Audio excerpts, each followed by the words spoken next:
They told me, "Mom, it's better for you there," but nothing could prepare me for that door closing behind me. Please write in the comments which city you're from and how old you are. I'd love to know who is listening. Enjoy the story. You know, my dear ones, when I close my eyes, I still see my little house. The way the curtains would flutter when the summer breeze came through, the sound of the kettle whistling in the kitchen, and the photo frames on the wall, all those faces smiling at me. Sometimes it feels like yesterday. Sometimes it feels like another life. I was 72 then, living alone after my husband passed. My children, Michael and Lavra, had their own lives, busy and far away. But in that little house, I still felt surrounded by them. Every corner carried their laughter, every drawer had traces of our family years. I would sit by the window in the evenings, watching the street lamps turn on one by one, and I would whisper to myself how lucky I am. I raised good children. They'll never let me be alone. I really believed that, you know. A mother believes in her children the way she once believed in the sunrise, certain, unquestionable. When they were small, I gave them everything I could. Their father worked long hours, and I often carried the load myself. I remember Michael scraping his knee on the way home from school, and I held him tight, telling him boys don't need to hide their tears. I remember Laura's first piano recital, her hands trembling, and I whispered, "You're ready, sweetheart. Just play for me." I still hear the music when I think of it. There were nights I stayed awake, sewing clothes so they could have something nice to wear without knowing how little money we had. There were winters when I skipped buying myself new shoes so they could have warm coats. And yet none of that ever felt like sacrifice. That was love, a mother's love. Time passed quickly. Children grow, don't they? One moment you're holding their tiny hands, and the next they're walking away with their own plans, their own voices. I told myself that was natural. After all, I had left my own parents once too, when I built a life with my husband. But in my heart, I always thought, no matter where they go, family is a circle. It doesn't break. Michael became a businessman, always rushing, always on the phone. Lavra had 2 children of her own, and I was so proud to be a grandmother. I baked cookies for the little ones, knitted sweaters, sang them lullabies when Lavra was too tired. Those were my golden days. But little by little, I started to notice distance. At first, it was small. Michael would call but say, "Sorry, Mom, I can't talk long, I'm in between meetings." Lavra would visit, but her eyes were on her phone more than on me. When I asked if they'd come for Sunday dinner, sometimes they'd say, "Oh, Mom, maybe next week. Things are just too busy right now." I told myself not to mind. They were grown with responsibilities. I smiled, even when my heart pinched. I said, "Of course, darling, take care of yourself." But after I hung up the phone, the silence in my house felt heavier. I tried to fill that silence. I kept the garden alive, roses and daisies and the old apple tree. I baked bread, even if it was only for myself. I wrote in a little notebook, small things like what the weather was, what I dreamed the night before. Sometimes I even wrote letters I never sent to my husband, telling him how much I missed him. And yet, deep down, I started to feel a shadow. It's hard to explain, but a mother can sense things. Something was changing in how they spoke to me. A certain tone, a certain rush to end the conversation. Sometimes, when I suggested they spend more time together, there was an awkward pause, as if I was asking for too much. One day, I overheard Michael whispering to Laura in the hallway. They thought I couldn't hear. He said, "She's not managing well. Maybe we should think about other options." Lavra answered softly, "I know, but let's not upset her yet." My heart froze. What did they mean? Other options? I had always managed. Yes, my knees hurt sometimes, and yes, the nights felt longer, but I cooked, I cleaned, I tended my garden. I didn't need anyone to carry me. Or did I? That was the first night I cried alone in my bed. I tried to dismiss it. Maybe I misunderstood. Maybe it was just worrying, not a plan. I told myself they loved me. They just didn't know how to show it anymore. But I began to notice their eyes on me as if checking, measuring. Lavra would say, "Mom, maybe you shouldn't climb the stairs so much." Michael would say, "It's not safe for you to be on your own." Their voices carried care. Yes, but also something else, impatience. I kept silent. I didn't want to be a burden. Isn't that what we all fear at this age? To become a weight on the very shoulders we once carried. But the silence at night grew harder. I'd sit in the dark kitchen, a cup of tea cooling in my hands, and ask myself, did I do something wrong? Did I fail to teach them gratitude? Or is this just the way the world is now? Children too busy, too tired, too modern to look back at the woman who gave them life. I remembered my own mother. She was frail in her last years, but I never thought of sending her away. She lived with me, and yes, it was hard sometimes, but she was my mother. She sat by my table, watched my children grow, and I was grateful for every extra day I had her near. That was our way. That was family. So, why was it different now? The day I realized how fragile things had become was a Sunday afternoon. I had cooked a roast, baked a pie, my children's favorites. I waited with the table set, candles ready, napkins folded. Hours passed. I called. No answer. Finally, Lavra sent a short message, "Sorry, Mom, we couldn't make it. Maybe next week." I sat there alone, staring at the feast growing cold. The candles flickered until they burned out. And in that silence, I felt a tear slide down my cheek. For the first time, I whispered to myself, maybe I am already forgotten. That was only the beginning. What followed changed everything. After that Sunday, something inside me shifted. I still kept hope. A mother's heart is stubborn. It clings to love even when the rope is frayed. But I also began to notice things more clearly. Every visit, every word from Michael and Lavra carried a meaning I hadn't wanted to see. One afternoon, Michael came by. He stood in the doorway, tall in his sharp suit, smelling of cologne and city air. He looked around the house, not with warmth but as if inspecting it. "Mom," he said, "don't you think this place is getting too big for you?" I forced a smile. Too big. It's my home. Every corner holds a memory. Why would I leave it? He didn't answer right away. Instead, he sighed, adjusted his tie, and muttered, "It's not safe. Stairs, gas stove, no one nearby if something happens." His voice was calm, but there was no tenderness. It felt like a lecture. Later that week, Lavra came with the children. My heart leapt. I baked cookies, brought out the old toy box. But she was distracted, glancing at her phone every few minutes. When the children ran outside to play, she lowered her voice. "Mom, Michael's right. We worrying about you. What if you fall? What if you forget to turn off the oven?" I looked into her eyes, hoping to find love, reassurance. Instead, I saw hesitation, almost guilt. I realized then they had already been talking about me, about my life, about decisions I wasn't part of.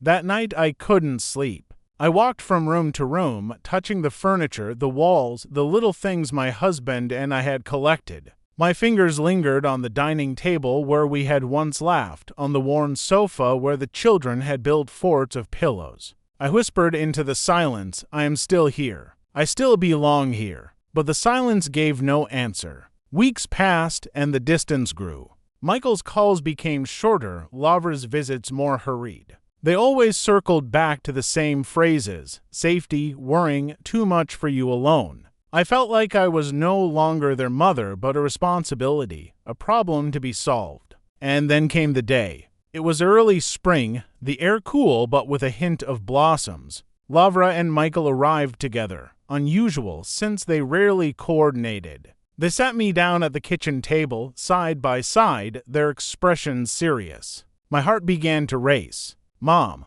Michael started, his voice low, "we've been thinking about what's best for you." I felt my stomach twist. I already knew what was coming, but still, I prayed I was wrong. Lavra reached for my hand. "There's a lovely place, Mom. It's close to us with nurses and activities, and you won't have to worry about anything anymore." My hand trembled under hers. "A place? You mean a home? A nursing home?" They both nodded. For a moment the world blurred. The kitchen around me, the ticking clock, the light streaming through the curtains, everything dimmed, as if I were sinking underwater. I heard my own voice, weak and cracked, "But this is my home. I don't need to go anywhere. Michael leaned forward. Mom, please? It's not safe for you here. We're only thinking of you. Thinking of me? If they were thinking of me, they would let me stay where my memories live, where my heart still beats. But their eyes told another story, a story of convenience, of relief.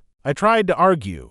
I cook, I clean, I tend the garden. I can manage. Laura's eyes filled with tears, but she pressed on. It's not about managing, Mom. We can't always be here. What if something happens and we're too late? I wanted to scream, you're already too late. You missed dinners, you missed Sundays, you missed me. But the words stayed locked inside. Instead, I whispered, you're sending me away. Neither of them denied it. The day they took me, I walked through the house one last time. My hands slid across the walls, the door frames, as if trying to memorize the feel of them. I paused at the photos, Michael in his graduation gown, Lavra in her wedding dress, the grandchildren in their first costumes. I kissed each frame, tears smudging the glass. Just for a while, Lavra said gently, as if soothing a child. You'll see. Mom, you'll like it? But I knew. This was not just for a while. This was goodbye. The car ride was silent, except for the sound of my heart pounding. I looked out the window at the streets I knew so well, the bakery where I bought bread, the park where I once pushed swings. Each place waved farewell as it passed. And then, the building. Tall, clean, with glass doors that opened automatically. Inside, the smell of disinfectant mixed with flowers. Smiling nurses in uniforms greeted us. Welcome, Mrs. Harris. We're so happy to have you. Happy to have me? As if I were a guest, not a woman torn from her home. Michael filled out forms, Lavra unpacked my small suitcase. I stood frozen, clutching my purse, feeling smaller than ever. Finally, a nurse led me to a room, 2 beds, one already occupied by a quiet woman staring at the window. My side had a dresser, a chair, and a bedspread with cheerful colors. Too cheerful. This will be your new home, the nurse said. New home. The words pierced me. I lowered myself onto the bed, my knees shaking. I glanced at Michael and Lavra, hoping, begging, for a change of heart. For them to say, no, Mom, come back with us. We can't leave you here. But Michael only checked his watch. Lavra kissed my forehead and whispered, it's for the best, Mom. You'll see? And then they walked out. The door closed. I stared at that door for a long time, listening to their footsteps fade. It felt as if the whole world had walked away. That night, I lay in the unfamiliar bed, tears soaking the pillow. My heart ached not just for my house, but for the betrayal. I had carried them in my body, raised them in my arms, forgiven their mistakes, protected them from storms. And now, they had placed me here, like a piece of furniture no longer needed. I whispered into the dark, I am not ready to be forgotten. But no one answered. Only the distant hum of the hallway, the shuffle of slippers, the closing of other doors. That was the beginning of my new life, whether I wanted it or not. The first morning in that place felt strange, like waking in someone else's skin. The walls were pale and bare, the window opened to a view of a neat garden that wasn't mine. I sat up slowly, my back stiff, and for a moment I didn't know where I was. Then it came back to me. The drive, the tears, the door closing. Across from me, the woman in the other bed turned her head. Her hair was white and thin, her eyes cloudy but kind. You're the new one, she said softly. I nodded, my throat tight. My name's Margaret, but people call me Maggie. You'll get used to it here. Get used to it. Those words felt heavy, like stones placed on my chest. I forced a smile and whispered, Evelyn. She gave me a small wave before turning back to her window. Breakfast was in a large dining hall. I followed a nurse down the corridor, the smell of disinfectant still sharp. Tables were set with bowls of oatmeal, cups of weak coffee, and little packets of jam. Elderly men and women sat in groups, some chatting, some silent, some staring into nothing. The sound was a mixture of clinking spoons, murmured voices, and the occasional cough. I sat alone at first, clutching my spoon like an anchor. I thought of my kitchen at home, the sunlight on my table, the aroma of fresh bread. Here, everything was muted, like a painting without colors. A man with a cane shuffled to my table and sat down without asking. "New face," he said. His voice was raspy, but his eyes twinkled. "Am Harold. Used to be a postman. Know every street in this town." I gave a small nod. "Nice to meet you." He grinned. "Don't worry. It's not as bad as it seems. You'll find friends here." We all did, eventually. I wanted to believe him, but inside my heart was still screaming, I don't belong here. I belong in my house with my memories. The days began to form a rhythm. Breakfast, a walk in the garden, little activities, knitting circles, bingo, singing.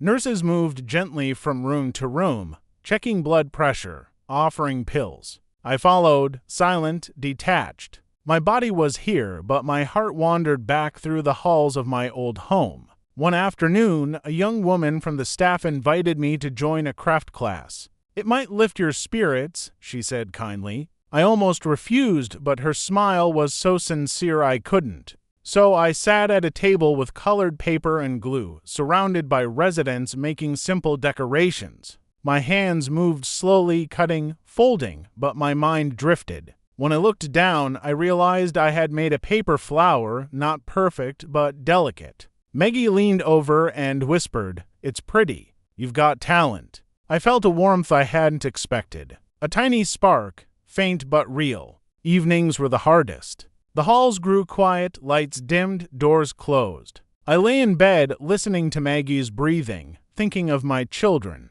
Were they sitting at their tables, eating dinner together, laughing?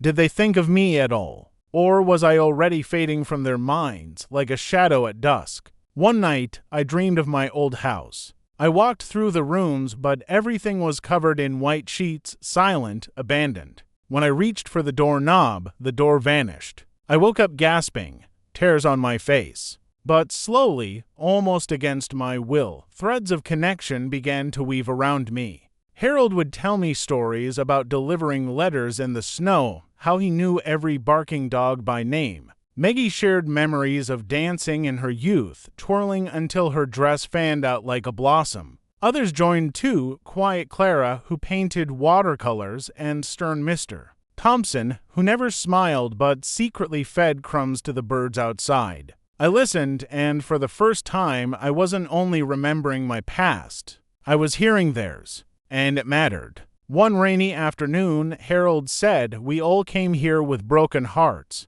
But sometimes broken things find each other. That's how we survive." His words stayed with me. Broken things find each other. Maybe that was true. I began to speak more, to share little pieces of my story. About the house, the garden, the Sunday dinners. Sometimes my voice trembled, but no one judged. They nodded. They understood. Because each of them had left something behind too. But even as I grew closer to them, my heart ached. I couldn't stop thinking of Michael and Lavra. They called sometimes, their voices cheerful, asking, "How are you, Mom? Are they treating you well?" I always answered politely, never admitting the depth of my sorrow. After one call, I sat by the window, watching the rain streak the glass. Maggie touched my arm. "You miss them," she said simply. I nodded. "They think they did the right thing, but I feel like they shut me out of their lives." Maggie sighed. "That's the hardest part. We give everything, and when the years turn, we're the ones set aside." Her honesty cut deep, but it was also a comfort because I wasn't alone in that pain. Weeks turned 2 months. I learned names, routines, even laughed now and then. I found myself looking forward to Harold's jokes, to Clara showing me her paintings, to Maggie's quiet wisdom. The nursing home was no longer just walls and disinfectant, it was people, breathing, living, enduring. And yet every night, when the lights went out, my heart whispered the same prayer, "Please let me go home." The seasons changed outside my window. At first it was spring, when the air carried the smell of wet earth and the garden began to bloom. Then summer, with children's voices drifting in from the street, bright and carefree. But behind the walls, time moved differently. Not with the rush of youth, but with the slow shuffle of slippers down polished corridors. I had started to join the morning walks. Nurses would guide us around the garden paths, and I liked to trail my hand along the hedges, feeling the leaves brush my fingers. There was a fountain in the middle, small but gentle, and the water's sound comforted me in a way I couldn't explain. One morning, Harold pointed at the fountain and chuckled. "That's the only thing here that hasn't aged a bit. Always flowing, never complaining."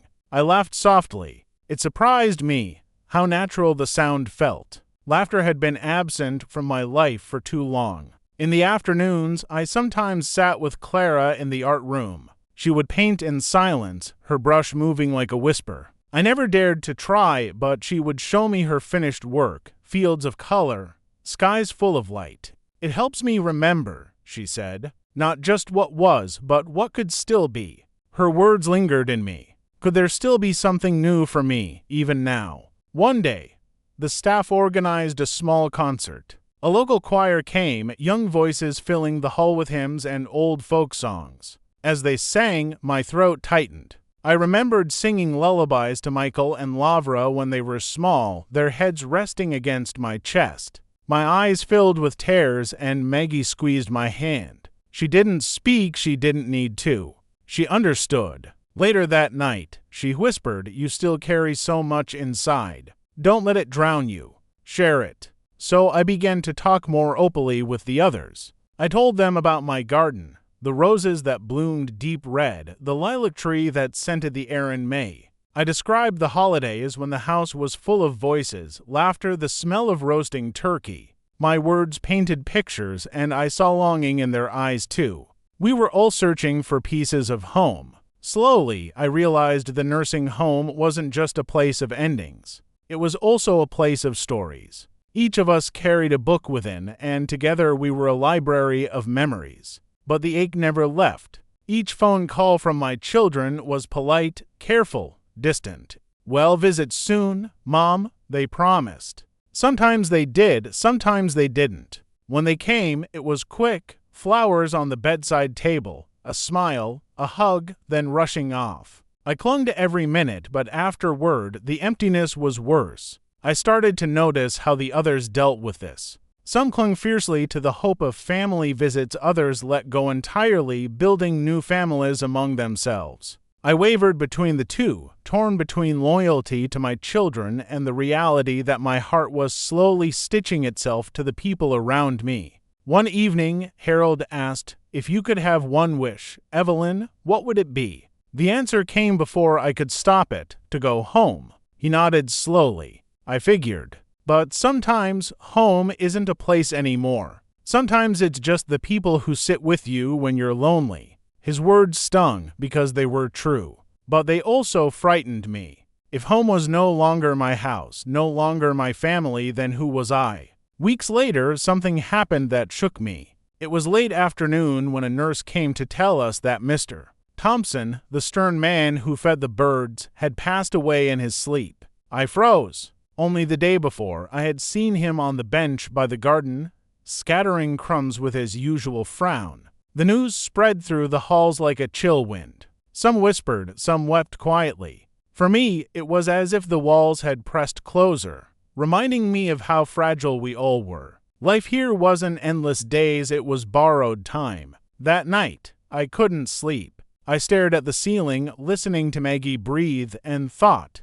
is this how it will be for me too? A quiet disappearance while the world outside barely notices. The fear gnawed at me. And yet, in the days that followed, I saw something unexpected. The residents came together. We shared stories of Mr. Thompson, how he once surprised everyone by humming an old tune, how his eyes softened when the birds hopped closer. For the first time, I understood, even in this place, bonds mattered. Even here, we could leave traces in each other's hearts. I began to join in more fully. Bingo nights, storytelling circles, even small dances in the common room when someone played the piano. I let myself be part of it, not just an observer. And slowly, I felt less like a shadow and more like a person again. But my heart still belonged to the house I could not return to. One evening, as the sun set in golden streaks across the windows, I whispered to Maggie, "Do you think they'll ever take me back home?"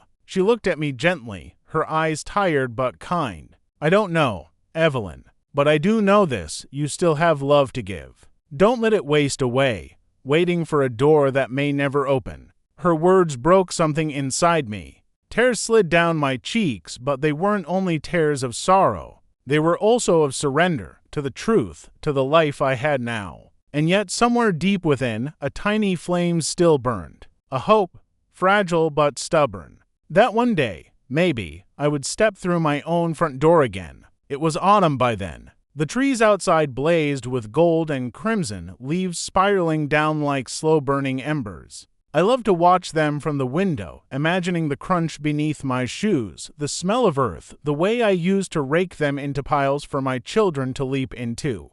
One morning, as I sipped weak tea in the common room, the mail cart rattled in. The nurse, smiling as always, began handing out envelopes. I wasn't expecting anything. My children rarely wrote, preferring hurried phone calls. So when she paused at my chair and held out a sealed letter, my heart stuttered. The handwriting. Oh, I would have known it anywhere. It was Lavra's. My hands trembled as I tore it open. "Dear Mom," it began. "We've been meaning to visit, but work and the kids have kept us so busy. Michael says hello too. We thought it might be better if you stayed where you are through the holidays. It's safer and you'll be looked after. The children are still young, and we don't want them to feel overwhelmed. Well, try to come in the new year. We love you. Take care." I read it 3 times, though once was enough. Each sentence pressed against my chest like a stone. "It might be better if you stayed where you are safer. The children are still young. Well, try in the new year." The words blurred as my eyes filled. Love, they said, but love that built walls, not bridges. Love that kept me out instead of pulling me in. I folded the letter carefully, pressing the crease with shaking fingers. Then I placed it in my lap and just stared at the wall. Around me, laughter and chatter carried on, but I heard only the silence between my daughter's words. That night, when Maggie asked what was wrong, I showed her the letter. She read it slowly, then sighed, a sound so heavy it seemed to come from her bones. "They don't mean harm," she said gently. "But they've forgotten what it feels like to need someone." Her kindness broke me. I wept, truly wept, shoulders shaking, the kind of tears that leave you emptied. She held my hand through it all, whispering, "Let it out, Evelyn. Don't carry it alone." After that, I moved like a ghost for days. Meals tasted of nothing. Music fell flat. Even the garden lost its comfort. The flame of hope that I had guarded so fiercely sputtered. One evening, Harold shuffled to my chair. He placed something small in my palm, a folded scrap of paper. "Whenever I get a letter like that," he said quietly, "I write the words I wish they'd sent. Try it." When he left, I opened it. In a shaky script, he had written, "Come home, we miss you. The table isn't full without you. Please, come back." The tears came again, but softer this time. His gesture touched me more deeply than I could say. So I tried. I took a blank page and began to write as though my children had remembered me, needed me, wanted me. The words flowed like water. "Mom, we can't wait to have you home for the holidays. The children want to hear your stories. The house feels empty without your laugh." When I finished, I read it aloud in a whisper. For a moment, I almost believed it. Almost. But the ache only grew sharper, because it wasn't true.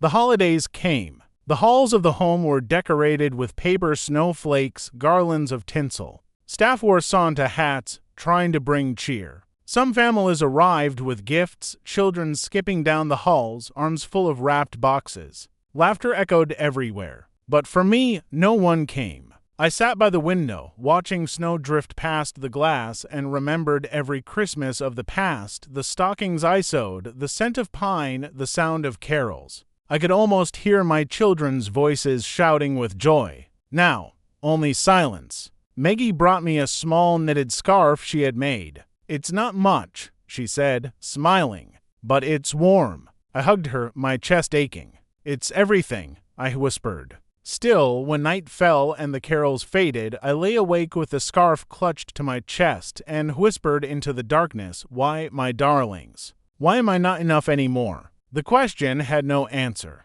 only the hollow sound of my own breathing. Days turned into weeks. I tried to keep joining the activities, but my steps grew slower. My spirit felt tired. Even my laughter, when it came, sounded faint to my own ears. One evening, Clara noticed. She set her paintbrush down and looked at me. "You're fading, Evelyn. Don't let their absence take you too." I tried to smile. I don't know how much of me is left to fight. She reached across the table, smearing a streak of blue on her sleeve, and pressed my hand. "You are more than their neglect. Don't forget that." Her words struck deep, but still, the weight of the letter clung to me. And then, one night, I dreamed. I was in my old kitchen, sunlight spilling through the curtains. I heard laughter in the living room, the sound of my children's feet running across the floor. I smelled bread baking. My heart swelled. When I turned, there they were, small again, reaching for me, crying, "Mommy." I woke with tears on my pillow, the dream vanishing like mist. The ache it left behind was unbearable. That morning, I realized I could not keep waiting for a door that might never open. My body was here, in these halls. My family, whether I liked it or not, was gone from me in every way that mattered. But what, then, was left for me? That question lingered, heavy, leading me toward the choice I knew I would have to face. I realized I couldn't keep waiting for doors that might never open. The question was, what remained for me now? Winter stretched long and quiet. The snow outside the windows grew into thick banks, and the sky seemed always gray, as though the world had dimmed with me. I went through the motions, breakfast, activities, rest, but I felt as though I were walking inside glass. Everyone's voices reached me, yet nothing truly touched. Then, one evening, the staff gathered us in the lounge for a little concert. A group of children from the local school had come to sing. They stood in a row, cheeks pink from the cold, voices high and sweet as they sang old carols. I sat in the back, hidden in shadow. But when one little girl lifted her face, smiling with pure joy, I felt something inside me crack. She looked so much like my lover at that age, the same eager eyes, the same tilt of the chin. And just like that, tears welled. I pressed a hand to my chest, trying to hold myself together. The song was Silent Night. The words wrapped around me like a lullaby, and I thought, yes, silent. My night has come. That night, I couldn't sleep. I lay awake listening to the ticking of the clock, the faint creaks of the buildings settling. My body felt heavier than ever, every breath a labor. I knew, though no doctor had spoken it, that my strength was ebbing. In the darkness, I whispered, if I cannot go home, then let me at least leave with dignity. Let me carry the love I gave, even if it was not returned. The next day, I asked Maggie to sit with me. We were alone in the garden, bundled against the chill. The air smelled of frost, sharp and clean. "Maggie," I said softly, "if the day comes when I don't wake, don't grieve too long for me." Her eyes filled. "Don't speak like that, Evelyn." But I smiled gently. "Listen, dear, I have lived my life. I raised children, I built a home, I gave everything I knew how to give. If they cannot carry it now, that is their burden, not mine. I must rest. And I want you to remember, you are my family too." She held my hand tight, her tears falling onto my glove. "I won't let you be forgotten." That night, I dreamed again. But this time, the house was not empty. It was full of light, full of warmth. I saw my husband, long gone, standing in the doorway, smiling as he used to when he came home from work. And behind him, my little ones, reaching for me, laughing.